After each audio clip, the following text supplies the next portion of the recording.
السلام عليكم Soomaaliyeed markasta joogtiin waan salaame maanta videogan soo dhigay waa video macmacaan caafimaad leh oo aad u fudud aan tusiyo sida loo waxeeyo iyo waxaana nadaaminayaa fadhigayga cover jadida ii imaaday so waa kaas daawasho wacan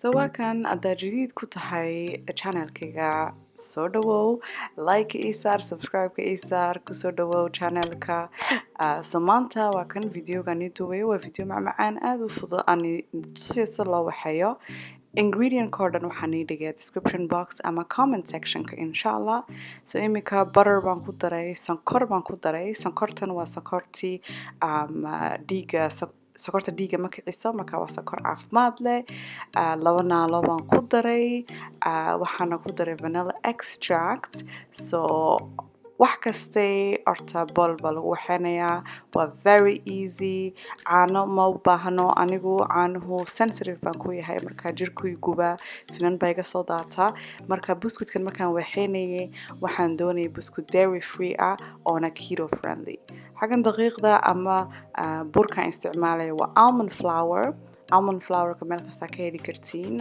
Costco baan ka soo iibsadaa so waa kan almond flour baan ku daray intaan daqiiq ku dari lahaa bas baaba intan baan isku laaqi doonaa kolleyba dee wax waa yar bedeli kartiin recipe-ga kolkol waxaan ku daraa cacao oo chocolate sida waxaan doonaa buskud chocolate leh xagana waxaan ku darayaa baking powder of course but chocolate baan kolkol ku daraa kolkol waxaan ku daraa chocolate bites so waxa doontiin waa ku dari kartiin hadaa doontiin sin baa ku dayin kartiin oo cadaan buu buskud cadaan aan igu soo bixi kolkolna cinnamon baan ku daraa but anyways all the ingredients waxaan niigu dhigi doonaa description box inshallah haddaad doontiin recipe-gan waxaa ku tijaabin kartiin daqiiqda caadiga ama burka caadiga waa kan imika waxaan ku daray cacao because waxaan doonayay chocolate baa nafteedu doonaysay so waa kan sidan baan isku laaqayaa si fiican baan isku laaqi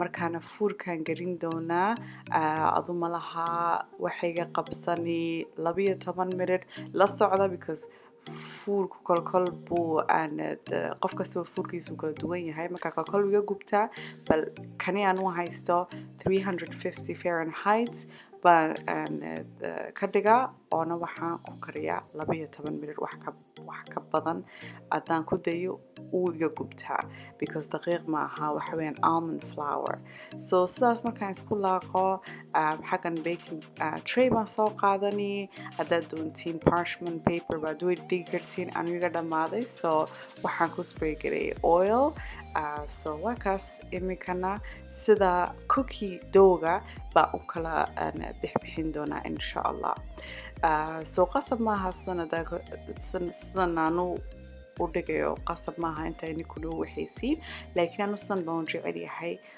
because cookigan waa caafimaad buu leeyahay laakiin markaad doonaysid hilibka intaa iska ridid waa intaa macmacaanka yaraysid buskudkan anu kilo baan waxeeyaa markaan cuno hilibi ma karo laakiin hilibku nigma dhaco marka waa good sweet craving haddaa leedihiis uu fiican yahay laakiin haddaad doonaysid hilibka doonaysid iska ridid iska yareeya baan yoola lahaa kolkolna quraac baan ka dhigtaa kolkolna walahi ziploc baan ku dhex riday oo suuqa markaan u baxayo baan qaataa dee gaajay qabato awalna shaqadaan u qaadanayay whip creamna waa doo dhigi kartiin waxaad doontid baa ku waxayn kartiin laakiin recipe-gan I'm very proud tijaabiya inshallah oo ii sheegana siday nigu soo baxdo Instagram-kaygana obviously a lot of other recipes bay ku jira so Instagram-kayga haddaa la socda inshallah so waa kan sidan buu soo baxay sidan baan u dhigdhigay iminkana waxaan tusi doonaa siduu u soo baxay so sida u arkaysiin texture-ka waxa weeyaan sidii gingerbread-da weli dhadhamisaan sidan oo kale weeyaan وانا معان كل كوكي and chocolate bites بانكو chocolate chip بانكو كده حضرا أو كوكي chocolate cookie ونقضى badanu san ba maanta ka dhigay aad iyo aad u macaan uu igu soo baxay maasha Allah. So besa kan imikana waxaan tusayaa soofagii soo iibsada cadaan weeyaan soofagii. So waxaan u baahanaa sofa cover kani ma horta tijaabiyey 3 bishood baan hayay. ima cajmin because texture-ka horta comfortable maaha oona color-kuna ima cajmin. Marka bas waxaan tusayaa siduu ahaa. Labada link waan nii dhigi doonaa. Laakiin sofa cover-ka wuxuu fiican yahay, you know, sofaga ku protection buu ku siinayaa.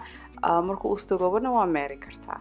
So kani kalaan soo iibsaday imika anoo gelinaya bay arkaysiin sida u arkaysiin imika couchkaygu colorkiis wax weyn cadaan.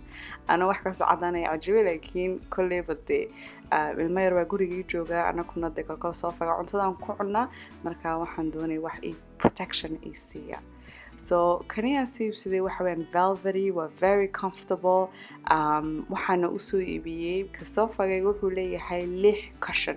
So 6da waan soo iibiyay iyo maro weyn oo sofaga qabanaysa.